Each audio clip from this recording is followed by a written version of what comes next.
నరేష్ గారు మీరేమంటారు? సుజాత గారు కొత్త విషయాన్ని రైజ్ చేశారు.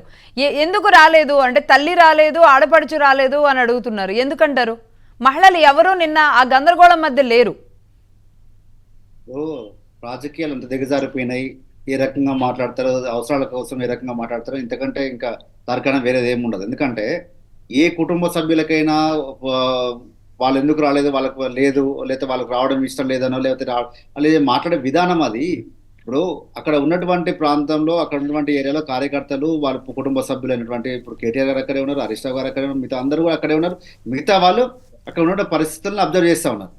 దాన్ని పట్టుకొని వారి వదిన గారు ఎందుకు రాలేదు, వారి అమ్మగారు ఎందుకు రాలేదని చెప్పి మాట్లాడడం ఇంతకంటే దౌర్భాగ్యం ఏమిటో చెప్పండి. మహిళ కదా ఇప్పుడు ఆవిడని అంత అన్ఎక్స్పెక్టెడ్ గా మహిళని అక్కడ నుంచి తీసుకెళ్తుండే, అది కూడా స్టేట్ లో ఉన్న ఏ స్టేషన్ కో ఏ ఆఫీస్ కో కూడా కాదు, ఢిల్లీకి తీసుకువెళ్ళడానికి అంత రెడీ అవుతున్నప్పుడు ఎందుకు ఆ ఫ్యామిలీ మెంబర్స్ ఆ మహిళలు ఎందుకు పక్కన లేకుండా ఉన్నారనేది ఒక వస్తుంది, ఖచ్చితంగా వస్తుంది. ఆవిడ అది మాట్లాడారు. అందరి వారు కవిత గారు, అందరి వారు తెలంగాణ ఉద్యమకారు, తెలంగాణ జాగృతి పేరు మీద తెలంగాణకు ఎంతో చేసినటువంటి వారు కాబట్టి అక్కడ ఉన్నట్టు మీరు గమనించిన లైవ్ స్ట్రీమ్స్ మీది కూడా ఉంది కదా, అక్కడ మీ ఛానల్లో లైవ్ వచ్చింది కదా. ఎంతమంది అక్కడ ఉన్నారు, ఎంతమంది మహిళలు వచ్చి అక్కడ అండగా నిలబడ్డారు, ఎంతమంది మహిళలు వచ్చి వారికి సపోర్ట్ నిలబడ్డారు, అవన్నీ చూశారు కదా. మళ్ళీ దాన్ని మాట్లాడడం, దాన్ని చేయడం అనేది సరే అవన్నీ పక్కన పెడదాం, కొద్దిసేపు అవన్నీ పక్కన పెడదాం. ఇప్పుడు వారు మాట్లాడేది ఏంటంటే బీజేపీ పార్టీ మాకు సంబంధం అని చెప్పి వీరేంద్ర గారు మాట్లాడుతూ ఉన్నారు. బీజేపీ పార్టీ సంబంధం లేకపోతే మొట్టమొదట దీన్ని ఇష్యూని కేసు బయట పెట్టిందే బీజేపీ ఎంపీలు అక్కడ ఉన్నటువంటి ఢిల్లీలో ఉన్నటువంటి వాళ్ళు ప్రెస్ మీట్ పెట్టి, అంటే ఈడీకి తెలియక ముందుకే, మిగతా వాళ్ళు ఎవరు తెలియక ముందుకే ఈ బీజేపీ పార్టీ ఎంపీలకు ఎట్లా తెలిసింది, అదే అయిపోయింది. అతను తెలంగాణ రాష్ట్రంలో ఉన్నటువంటి ఆనాడు ఉన్నటువంటి అధ్యక్షునికి మరి కవిత గారి మీద కేసులు అయినాయి, కవిత గారి మీద అరెస్ట్ చేయబోతారు, కవిత గారి మీద రేపు చేస్తామని చెప్పి వారు ఏ రకంగా ఇస్తారు. ఇవన్నీ అమిత్ షా గారు చాలా సందర్భాలు చెప్పారు, నడ్డా గారు చాలా సందర్భాలు చెప్పారు.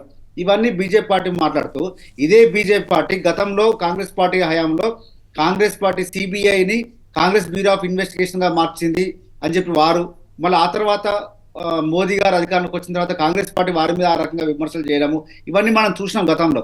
అంటే ఎంతసేపటికి కూడా ఈ జాతీయ పార్టీని చెప్పుకున్న కాంగ్రెస్ పార్టీ, బీజేపీ పార్టీ ప్రాంతీయ పార్టీ లేకుండా, మాకు ఎదురు ప్రశ్నించే వాళ్ళు లేకుండా ఇద్దరికి కూడా అనుకూలంగా ఉండే విధంగా అంటే కవిత అరెస్ట్ వెనుక ఎవరు కుట్రుందని ఈ రోజు బీఆర్ఎస్ నమ్ముతుంది. అంటే టార్గెట్ కాంగ్రెస్ టార్గెట్ బీజేపీయా?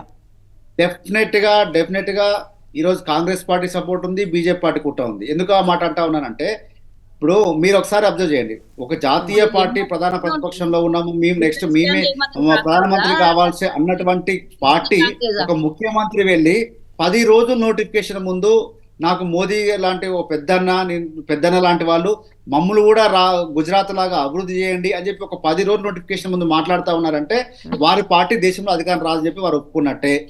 వారు చెప్పకనే చెప్పారు. అంటే కాంగ్రెస్ పార్టీ మేము అధికారం రాలేకపోతా ఉన్నాం మళ్ళా మీరే వస్తారు, మీరే మాకు పెద్దన్న, మమ్మల్ని కాపాడుకోండి అని అనడంలో అంతర్యం ఏందో కల్వ సుజాత గారే చెప్పాలి. వాళ్ళ కుటుంబ సభ్యుల గురించి ఇంకా తర్వాత మాట్లాడతారు, కానీ వారు అన్న మాటలకు వారు సమాధానం చెప్పాల్సిన అవసరం ఉంది. ఒకవేళ అలా అన్న మోడీ గారు లాంటి వాళ్ళు లేదంటే బీజేపీ నాయకులు రెండు వైరుధ్యాలు కదా, నార్త్ సౌత్ పోల్ లాంటి రెండు పార్టీలు కలిసే అవకాశాలు ఎక్కడుంటాయి, అసలు ఏ విధంగా సపోర్ట్ చేయగలుగుతాయి? సార్ ఇదే మాట అడుగుతా ఉన్నాను. గతంలో ఎన్నిసార్లు నోటీస్ ఇచ్చారండి సోనియా గాంధీ గారికి, ప్రియాంక గాంధీ గారికి ఎన్నిసార్లు, వాద్రా గారికి ఎన్నిసార్లు ఇచ్చారండి? మరి ఎందుకు వారిని అరెస్ట్ చేయలేకపోతా ఉన్నారు? రాహుల్ గాంధీ గారిని చేశారుగా, రాహుల్ గాంధీ గారిని ఎందుకు అరెస్ట్ చేయలేకపోతా ఉన్నారు? నిరూపించకపోతే అరెస్ట్ చేస్తారా? అసలు కేసులు తెలవాలి ఫస్ట్. ఇప్పుడు నిరూపించడం కాలేదు, ఇప్పుడు కూడా ఆరోపణలు మాత్రమే. 3 రోజులు కనీసం వయసును కూడా ఖాతరు చేయకుండా 75 సంవత్సరాలు ఉన్న వయసును కూడా ఖాతరు చేయకుండా ఈడీ ఆఫీసు పిలిపించి దినమెల్లా దయచేసి వినండి. మీ పార్టీ నాయకులు అంత ఆవేశం వస్తే మిగతా వాళ్ళకు కూడా నాయకత్వంలో ఉన్నటువంటి పార్టీ అనుకూలంగా ఉంటుంది అనుకోవాలి కదా. అంటే మిగతా వాళ్ళు ఒక రకంగా, మా పార్టీ నాయకులు ఒక రకంగా మాట్లాడడం అనేది విఘ్నత కాదు. అదే విషయం చెప్తాను నేను. అంటే ఆరోపణ చేసినంత మాత్రాన కాదు, డైరెక్ట్ గా వీడియోతో సహా దొరికినటువంటి ఓటుకు నోటికేసి రేవంత్ రెడ్డి గారు డైరెక్ట్ గా పట్టుబడితే వారి మీద కేసు ఆధారాలు నిరూపితం కాలే కదా. ఇప్పటి వరకు కూడా వారు వెళ్ళి బెయిల్ మీదే ఉన్నారు కదా. ఇప్పుడు బెయిల్ మీదే ఉన్నారు కదా. మన ముఖ్యమంత్రి గారు కూడా అదే రకంగా ఉన్నారు కదా. ఇప్పుడు మరి వారిని ఏ రకంగా అందాం మరి? నోటుకోటు కేసులు తీస్తే గల్లీకి ఎన్నెన్ని బయటపడినాయండి.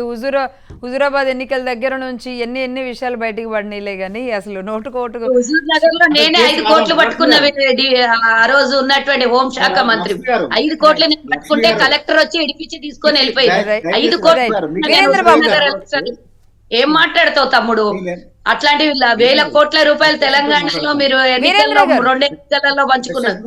50 లక్షలు. వీరేంద్ర గారు ఇంతకు ముందు ఒక నిమిషం